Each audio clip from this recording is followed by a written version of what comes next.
السلام علیکم ورحمۃ اللہ وبرکاتہ۔ الحمد للہ رب العالمین والعاقبۃ للمتقین والصلاة والسلام علی سید الانبیاء وخاتم المرسلین وعلی آلہ واصحابہ اجمعین، خصوصاً علی الخلفاء الراشدین المہدیین والذین اتبعوہم بإحسان الی یوم الدین، اما بعد، فقد قال اللہ تبارک و تعالی فی کلامہ المجید والفرقان الحمید۔ اعوذ باللہ من الشیطان الرجیم، بسم اللہ الرحمن الرحیم۔ مثل الذین ينفقون اموالهم فی سبیل اللہ کمثل حبۃ انبتت سبع سنابل فی کل سنبلۃ مئۃ حبۃ واللہ یضاعف لمن یشاء واللہ واسع علیم۔ وقال رسول اللہ صلی اللہ علیہ وسلم حسنوا اموالکم بالزکاة او کما قال علیہ الصلاۃ والسلام، صدق اللہ وصدق رسولہ النبی الکریم۔ درود پاک پڑھ لیجئے۔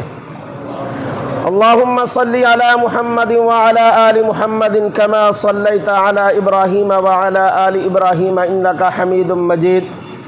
اللہم بارک علی محمد وعلی آل محمد کما بارکت علی ابراہیم وعلی آل ابراہیم انکا حمید مجید۔ محترم بزرگوں اور عزیز بھائیوں، ساتھیوں، شعبان کا مہینہ گزرنے کو ہے اور رمضان المبارک کا مہینہ آنے کو ہے۔ اسی مناسبت سے آج کی گفتگو زکوٰۃ کے فضائل و احکام پر ہوگی۔ اسلام کے 5 بنیادی ارکان اور فرائض میں سے ایک اہم رکن اور فرض زکوٰۃ ہے۔ قرآن و سنت میں اس کی بڑی تاکید اور اس کے بڑے فضائل آئے ہیں۔ اسی طرح زکوٰۃ ادا نہ کرنے پر بہت سخت وعیدیں بھی آئی ہیں۔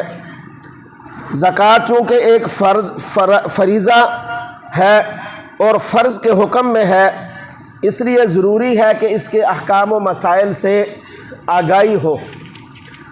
زکوٰۃ کا بنیادی حکم تو مکہ مکرمہ میں ابتدائی اسلام ہی میں آ گیا تھا، البتہ اس کے تفصیلی احکامات وہ ہجرت کے بعد مدینہ منورہ کے اندر نازل ہوئے۔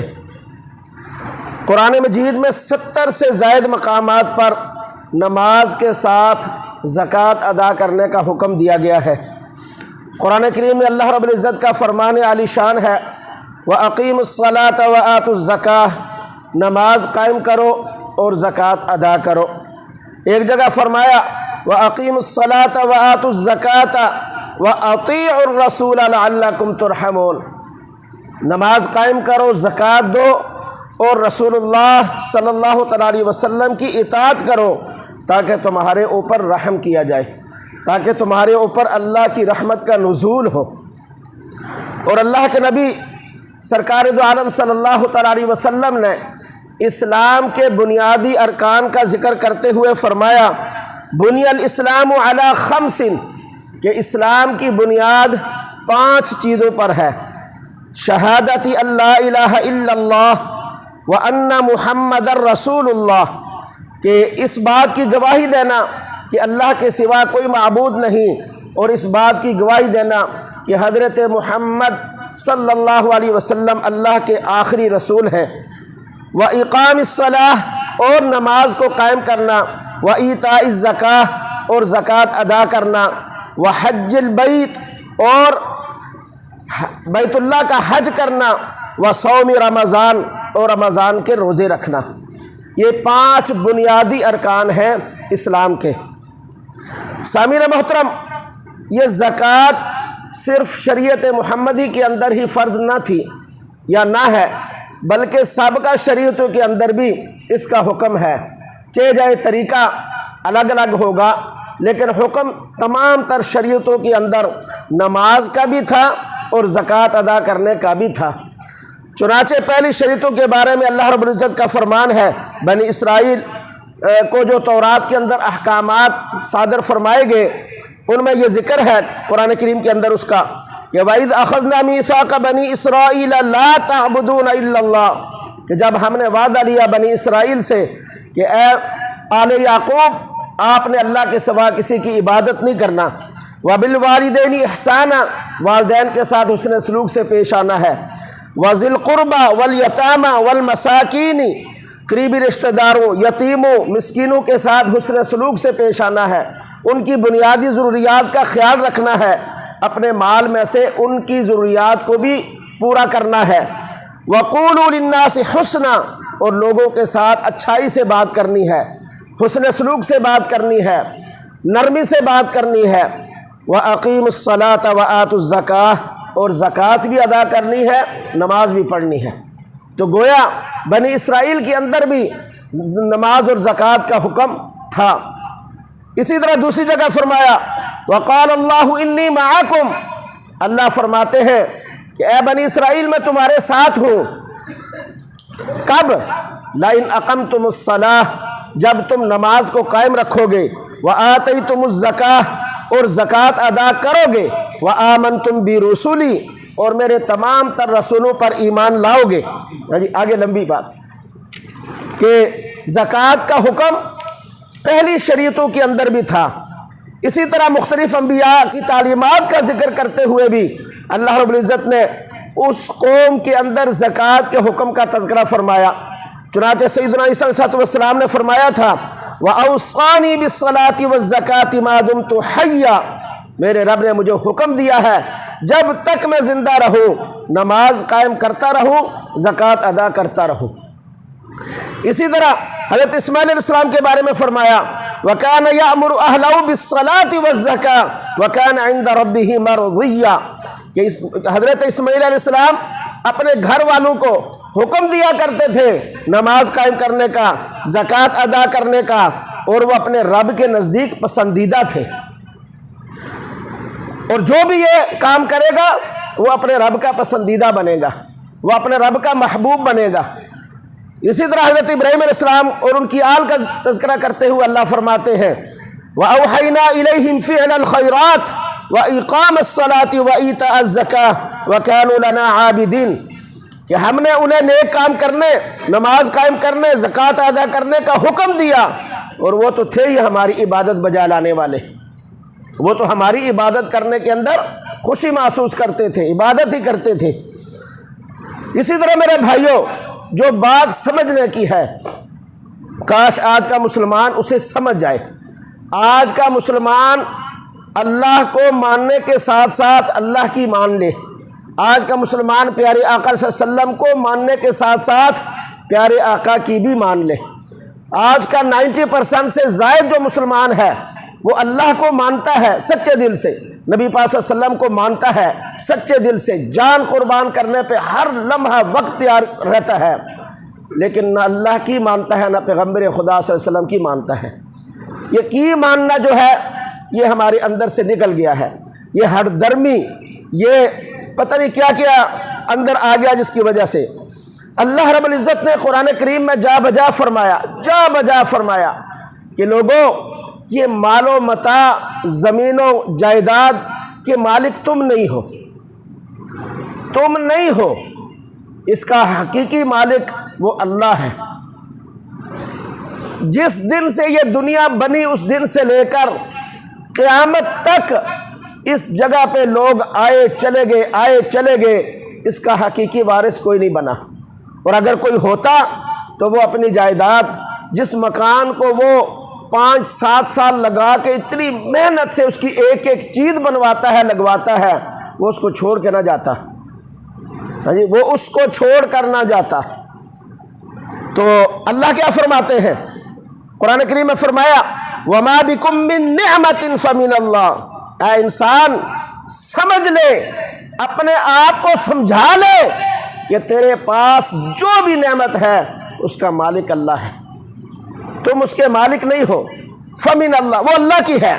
إِنَّا نَحْنُ نَرِثُ الْأَرْضَ وَمَنْ عَلَيْهَا، جو کچھ زمین کے اوپر ہے اور جو زمین ہے وہ اس کا وارث اللہ ہے۔ نَرِثُ الْأَرْضَ، اللہ فرماتا ہے کہ ہم ہیں اس کے وارث۔ اس ساری روئے زمین کے اور اس زمین کے اوپر بنے پلازوں کے، فارموں کے، یہ کوٹھیوں کے، یہ ان سب کا حقیقی مالک وہ اللہ کی ذات ہے۔ وَآتُوهُم مِّن مَّالِ اللَّهِ الَّذِي آتَاكُمْ، اللہ نے جو تمہیں مال دیا ہے اس میں سے مستحقین کو دو۔ أَفَرَأَيْتُم مَّا تَحْرُثُونَ، یہ بتاؤ یہ جو کھیتی تم بوتے ہو، أَأَنتُمْ تَزْرَعُونَهُ أَمْ نَحْنُ الزَّارِعُونَ، تم اگاتے ہو یا ہم اگاتے ہیں اسے؟ فرمایا وَأَنفِقُوا مِمَّا جَعَلَكُمْ مُسْتَخْلَفِينَ فِيهِ، خرچ کرو جس مال میں اللہ تعالیٰ نے تمہیں جانشین بنایا ہے اس مال میں سے خرچ کرو۔ اور تم تو نائب ہو، جانشین ہو، مالک نہیں ہو، گویا کہ تم، اور یہ بھی اللہ کی شان ہے، یہ بھی اللہ کا اپنے بندوں کے ساتھ رحیمانہ کریمانہ سلوک ہے کہ اس اللہ پروردگار نے 100 میں سے 97.5 کا مالک انسان کو بناتے ہوئے صرف 2.5 روپے کو اپنے راستے میں دینے کا حکم دیا۔ وہ خالق و مالک چاہتا تو وہ 97.5 کا حکم دیتا خرچ کرنے کا اور کہتا 2.5 رکھو، پھر ہم کیا کر لیتے؟ یہ 2.5 بھی ہم نہیں دیتے، اور یہ 2.5 نہ دینے کا نقصان پھر ہم کیسے برداشت کرتے ہیں؟ پھر 18% تو وہ جو ٹیکس اعلان ہوتا ہے اور جو خفیہ لیا جاتا ہے اس کا تو انداز ہی نہیں ہے۔ پھر اس صورت کے اندر اللہ کا عذاب اوپر نازل ہوتا ہے۔ شریعت کے اندر ٹیکس نہیں ہے، شریعت کے اندر زکوٰۃ ہے، اور اگر ہمارے مالدار زکوٰۃ دینا لگ جائیں تو اس ٹیکس کی تو کوئی اہمیت ہی نہیں ہے زکوٰۃ کے مقابلے میں۔ لیکن ہم چونکہ وہ نہیں دیتے تو اللہ نے کہا ٹھیک ہے نہیں دیتے تو یہ پھر چکی کے اندر پیسو، یہ ہے اس کا نقصان۔ اسی طرح میرے بھائیوں، اللہ رب العزت نے صرف 2.5% کا حکم دیا، اس کو یہ اس کا مالک میں ہوں، ہے تو ساری کا مالک اللہ ہے، لیکن فرمایا بندے 97.5 تو اپنی مرضی سے خرچ کر، 2.5 میری مرضی سے خرچ کر لے، بس صرف 2.5 روپے اللہ فرماتے ہیں میری مرضی سے خرچ کر، 97.5 اپنی مرضی سے کھا پی عیش کر، بچوں کو کھلا، لیکن 2.5 روپے جیسے میں کہتا ہوں ایسے خرچ کرنا ہے۔ لیکن میرے بھائیوں، ہم وہ 2.5 روپے بھی اللہ کی مرضی سے خرچ نہیں کرتے، ہم اس پر بھی کیا کچھ کرتے ہیں انشاءاللہ آگے تذکرہ کروں گا۔ اسی طرح میرے بھائیوں اللہ فرماتے ہیں، انداز دیکھیں، وَمِمَّا رَزَقْنَاهُمْ يُنْفِقُونَ، جو ہم نے تمہیں رزق دیا ہے اس میں سے خرچ کرو، اپنے میں سے نہیں، تمہارا اپنا نہیں، جو ہمارا ہے، ہمارا دیا اس میں سے ہمیں دو۔ وَيَسْأَلُونَكَ مَاذَا يُنْفِقُونَ قُلِ الْعَفْوَ، اے پیارے حبیب صلی اللہ علیہ وسلم، یہ لوگ آپ سے پوچھتے ہیں کہ اللہ کے راستے میں کیا خرچ کریں، تو اللہ فرماتا ہے اے میرے بندے، جو تمہارے کھانے پینے ضرورت سے زائد ہو وہ خرچ کر، اپنے کھانے پینے سے نہیں، دیکھیں اپنی ضرورت سے نہیں، ضرورت سے بڑھ کر جو تو کھا پی لے، اپنے لیے بنا لے، گاڑی لے لے، بنگلہ لے لے، اپنے بچوں کے لیے ضرورت کی چیزیں لے لے، اس میں سے نہیں دینا، وہ تیرا ہے، عیش کر، اگر جائز راستے سے کمایا، حلال کمایا۔ اے بندے، جو اضافی تیرے پاس پڑا ہوا ہے بینک بیلنس میں، گھر میں، اس میں سے 2.5% دے، وہ بھی سارا نہیں دینا۔ ہوتا تو یہ کہ جو خرچ کر لیا ٹھیک ہے باقی سارا دے، یہ بھی نہیں فرمایا میرے اللہ نے۔ بندے پر مہربانیاں دیکھیں اس اللہ کی۔ اسی طریقے سے زکوٰۃ کیا ہے؟ زکوٰۃ کا لفظی معنی ہوتا ہے پاک ہونا اور بڑھنا۔ زکوٰۃ ادا کرنے سے باقی مال پاک ہو جاتا ہے اور باقی مال کے اندر برکت آ جاتی ہے۔ شریعت میں زکوٰۃ کا مطلب یہ ہے کہ زکوٰۃ کے مستحق مسلمان کو زکوٰۃ کی نیت سے مال کا ایک مخصوص حصہ دے کر اس کا مالک بنا دینا، اپنا تعلق اس سے توڑ دینا، یہ زکوٰۃ کہلاتا ہے۔ زکوٰۃ کی فرضیت کا حکم سن 2 ہجری میں نازل ہوا۔ سورہ نمل، سورہ لقمان، سورہ حامیم سجدہ کے شروع میں زکوٰۃ کرنے کا حکم موجود ہے، جو مکی صورتیں ہیں، ان میں صرف ترغیب تھی، اور جو حکم ہوا وہ مکہ کے اندر آ کر۔ زکوٰۃ کے تفصیلی احکامات سن 2 ہجری میں نازل ہوئے۔ زکوٰۃ ہر عاقل بالغ مسلمان پر فرض ہے جو صاحب نصاب ہو اور اس پر پہلی مرتبہ سال بھی گزرا ہو، پہلی مرتبہ زندگی میں۔ زکوٰۃ کے 3 پہلو ہیں، ایک یہ کہ خالق کی عبادت ہے، جس طرح نماز روزہ دوسری ہے، یہ بھی اللہ کی عبادت ہے، تو تو اللہ کی عبادت بجا لانا ہے زکوٰۃ ادا کر کے۔ دوسرا یہ کہ مخلوق خدا کی خدمت ہے کہ اللہ تبارک و تعالی مالداروں کے ذریعے سے دوسرے لوگوں کی مدد کروا کر ان کے نامہ اعمال میں اضافہ فرماتا ہے۔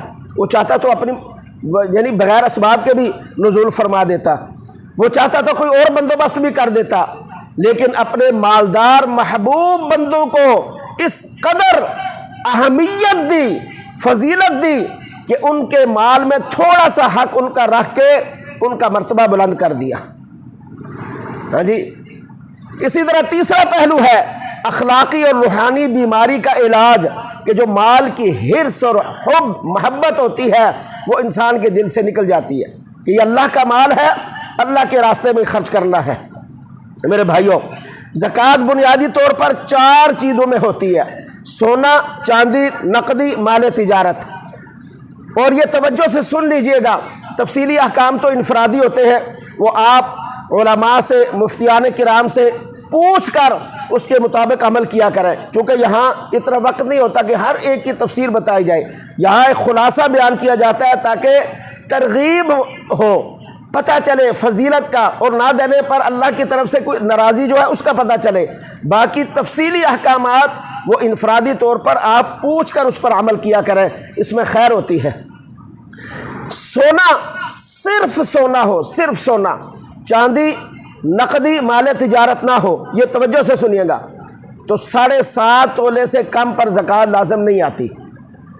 چاندی، اکیلی چاندی ہو، سونا، مال تجارت اور نقدی نہ ہو تو 52.5 تولے سے کم پر زکوٰۃ لازم نہیں آتی۔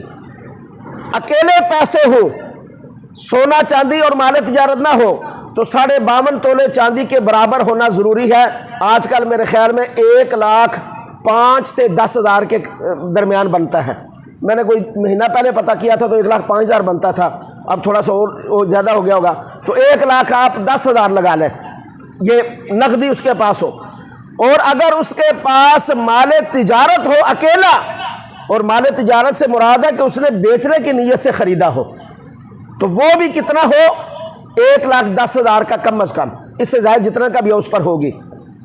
لیکن اگر کسی کے پاس تھوڑا سا سونا ہے، مثلا آدھا تولہ ہے آج کل، اور ساتھ 10 روپے ہے، ڈے 1 سے ڈے آخر تک، یعنی سال کے پہلے دن سے سال کے آخری دن تک اس کے پاس موجود رہے تو وہ صاحب نصاب ہے، کیونکہ آدھا تولہ سونا 1.25 لاکھ کا تو بن نہیں جائے گا، یا جتنا 1 تولہ لگا لیں چلے، اور 7 پیسے ہیں یا مال تجارت ہے۔ اکیلی چیز کا میں نے پہلے بتا دیا، جب 2 چیزیں جمع ہوں گی وہ کنورٹ ہو جائے گی چاندی کی طرف، چاندی کچھ پیسے، سونا کچھ پیسے یا مال تجارت۔ اب اگر ان کا 1,10,000 روپے ان کی بن جاتی ہے تو وہ صاحب نصاب ہے۔ پہلی مرتبہ سال کا گزرنا شرط ہے، یعنی زندگی میں پہلی دفعہ اس کے پاس یہ چیز آئی۔ ایک آدمی کے پاس 1,10,000 روپے آیا، یا کچھ سونا اور پیسے تھے، آج کے دن آیا، اگلے سال آج کے دن اتنا ہی تھا، درمیان میں بے شک کمی بیشی ہو، آج 1,10,000 ہے، پھر 90 ہو گیا، 80 ہو گیا، 70 ہو گیا، 10 پہ آیا، 0 نہیں ہونا چاہیے، پھر دوبارہ اگلے سال آج کے دن اتنے ہو گیا تو وہ صاحب نصاب ہے۔ اور اگر 0 ہو گیا تو وہ ختم، جس دن پھر دوبارہ سٹارٹ ہوگا اس کے بعد پھر نصاب کے مطابق پیسے آئیں گے، وہاں سے وہ اس کا دن شروع ہوگا۔ اسی طرح جو آدمی، اور پھر اس کے بعد ہر سال جو دن اس کا مقرر ہوگا اس دن اس کے پاس جتنے پیسے ہوں گے نصاب سے زیادہ یا نصاب کے مطابق تو اس میں سے زکوٰۃ دے گا، کم پر نہیں دے گا۔ اسی طریقے سے یہ جو سونا چاندی ہے، یہ یاد رکھیے، سونا چاندی عورتوں کے پاس ان کے جو کوکا ہے، جو مندری ہے، جو کانٹے ہیں، یہ بھی باقی کے ساتھ شامل کیا جائے گا۔ سونا چاندی کسی بھی حالت کے اندر ہو ان میں زکوٰۃ لازم آتی ہے۔ یہ عام طور پر جو یہ یوٹیوبر جو مفتی ہوتے ہیں یا یہ جو سوشل میڈیا والے، تو اس سے زیادہ مناسب اور بہتر ہے کہ قابل اعتماد جو مساجد کے علماء اور مفتیان ہوتے ہیں ان سے مسائل کو پوچھا کریں، وہاں بہت گڑبڑ ہے۔ اور اکثر ایسا ہوتا ہے کہ لوگ اصل مسئلے کو آگے پیچھے سے کاٹ کر درمیان سے اپنی مرضی کے مطابق وہ اس کو نشر کر دیتے ہیں، تو وہ لوگ جو ہے نا وہ اسی کو مسئلہ سمجھ کر تو وہ آگے پھیلا دیتے ہیں، اصل بات کا پتہ نہیں چلتا۔ ایک مثال میں دیتا ہوں فار ایگزامپل، ویسے تو بہت ساری ہیں. آپ نے دیکھا ہوگا کیپٹن صفدر کا ایک کلپ چلا کہ بغیر نکاح کے بھی وطی جائز ہے. سارے علماء میرے سے آ کے فتویٰ لے لیں، میرے سے آ کر مقابلہ کریں، میں ثابت کروں گا. اب جب میں نے یہ کلپ سنا تو میرے رونگٹے کھڑے ہو گئے، اور فیس بک پہ کیا گال گلوچ سارا کچھ. لیکن میں حیران ہو گیا کہ اتنا دیندار ذہن کا آدمی یہ اتنی بڑی بات کیسے کہہ گیا. کتنے دن پریشانی لگی رہی کہ یہ وجہ کیا ہوگی. وہ پھر ایک دن کسی نے پورا کلپ دیا. اصل وہ خان صاحب کے بارے میں بتا رہا تھا، پیچھے سے بتاتے بتاتے اس نے یہ کہا جی وہ تو معاملہ ہی ایسے ہیں، اس کے ہاں تو نکاح کی کوئی اہمیت ہی نہیں ہے. اگر کسی عالم نے اس پر میرے سے بات کرنی آئے مقابلہ کرے. اب یہ ہے پوری بات. اسی طرح اور بھی بہت سی باتیں ہیں، یہ چونکہ مشہور تھی اس لیے بتائی. تو اس لیے سوشل میڈیا پہ مسئلہ بعض دفعہ آگے پیچھے سے کاٹ کر وہ اس کو ریٹنگ بڑھانے کے لیے اتنا سا وہ نشر کر دیتے، اس کو پھر لوگ دیکھتے جاتے ہیں، کیونکہ تجسس ہوتا ہے اس کے اندر، تحسس ہوتا ہے اس کے اندر، ایک عجیب چیز بن جاتی ہے. اس لیے سوشل میڈیا کے اوپر دیکھ کر مسائل پر وہ اکتفا نہ کیا کریں مہربانی، اس سے بڑا نقصان ہوتا ہے، بڑا نقصان ہوتا ہے. اسی طرح میرے بھائیوں، زکوٰۃ، صدقہ فطر اور قربانی کے نصاب میں فرق ہے. زکوٰۃ کے لیے پہلے دن سے لے کر آخر تک پورا سال گزرنا پہلی مرتبہ شرط ہے، فطرانے اور زکوٰۃ کے لیے شرط نہیں ہے. وہاں عید والے دن صبح جو صاحب نصاب کے مالک بن گیا، یا قربانی کے 3 دنوں میں پہلے دن سے لے کر تیسرے دن کی مغرب سے پہلے وہ اگر مالک بن گیا تو اس پر قربانی اور فطرانہ لازم آئے گا. لیکن یہ زکوٰۃ کے لیے پہلی مرتبہ سال کا گزرنا شرط ہے، پہلی مرتبہ. اسی طریقے سے میرے بھائیوں، یہ جو عام طور پر ہمارے ہاں مشہور ہے، یہ لوگ جس پر عمل کرنے کی کوشش کرتے ہیں وہ کیا کہ وہ رمضان میں زکوٰۃ دیتے ہیں یا رجب کو زکوٰۃ کا مہینہ کہتے ہیں. یہ دین اسلام میں کہیں نہیں ہے. شریعت کے اندر کوئی مخصوص مہینہ زکوٰۃ کا نہیں ہے. شریعت میں صاحب نصاب آدمی کی تاریخ معتبر ہے کہ جس دن صاحب نصاب کا مالک بنا وہ دن اس کے زکوٰۃ کا ادا کرنے کا ہے. چاہے وہ، اور یہ زکوٰۃ کا جو اندازہ ہے یہ قمری مہینے سے لگایا جائے گا، شمسی مہینے سے نہیں لگایا جائے گا. ایک آدمی ذی الحجہ میں نصاب کا مالک بن جاتا ہے، وہ ذی الحجہ میں ہی اس کو زکوٰۃ ادا کرنی ہے، رمضان میں جا کر نہیں ادا کرنی. اور عجیب تماشا ہم نے دین کے اندر بنایا ہوا ہے، رمضان کے اندر جا کر دیتے. وہ ٹھیک ہے، فضیلت بھائی زیادہ ہے. ایک آدمی ذی القعدہ میں بھوک سے مر رہا ہے تو آپ رمضان کے اندر جا کر اس کو زکوٰۃ دیں گے فضیلت بننے سے؟ اور بھائی اصل فضیلت ہے ضرورت مند کی ضرورت، اس کی ضرورت کے وقت پورا کرنا. اور جس وقت وہ بھوکا ہے اس وقت روٹی کھلائیں گے، یا شبرات والے دن جا کر اس کو پکا کے کھلائیں گے ثواب زیادہ ہے، یا رمضان والے دن پکا کر کھلائیں گے ثواب زیادہ ہے؟ وہ بیچارہ اتنی دیر مار ہی جائے. یہ کہیں نہیں ہے کہ آپ نے رجب میں یا شعبان میں یا رمضان میں ہی زکوٰۃ دینی ہے. ہاں، جو صاحب نصاب رمضان میں بنتا ہے وہ رمضان میں دے، جو رجب میں بنتا ہے وہ رجب میں دے، جو ذی القعدہ میں بنتا ہے جو ذی القعدہ میں دے. اور اس میں دوسرا نقصان کیا ہوتا ہے؟ اب ایک آدمی ذی القعدہ میں بن گیا صاحب نصاب، وہ جا کر رمضان میں دیتا ہے تو یہ 6 7 8 مہینے جو اضافی اس کے اوپر چڑھ گیا اس کی زکوٰۃ وہ نہیں دیتا. یہ اس کی تباہی کے لیے کافی ہے. ہاں، اگر کوئی آدمی سال بعد نصاب بن گیا اس کے پاس، پھر وہ دیتا ہے مزید 6 مہینے کے بعد ہے، تو وہ 1.5 سال کی زکوٰۃ نکالے. ہاں جی، 2.5 وہ اور 1.25 اور 7، پھر اس کے بعد ہر سال رمضان میں دے. لیکن اصل بات جو میں نے آپ کو بتا دی کہ مخلوق کی ضرورت کے وقت اس کی ضرورت کو پورا کرنا، یہ ہے زکوٰۃ کا اصل جو ہے وہ ضرورت زکوٰۃ کی، یا اس کی لاجک جو ہے. رمضان میں ضروری نہیں ہے، فضیلت اگرچہ بڑھتی ہے، لیکن بھوک کے وقت بھوک کو کھلائیں گے تو وہ رمضان سے زیادہ اس کا ثواب ہوگا. آپ نے ضرورت مند کی ضرورت کے وقت اس کی ضرورت کا خیال کیا. اسی طریقے سے میرے بھائیوں، زکوٰۃ 100 میں سے 2.5 روپے ہے.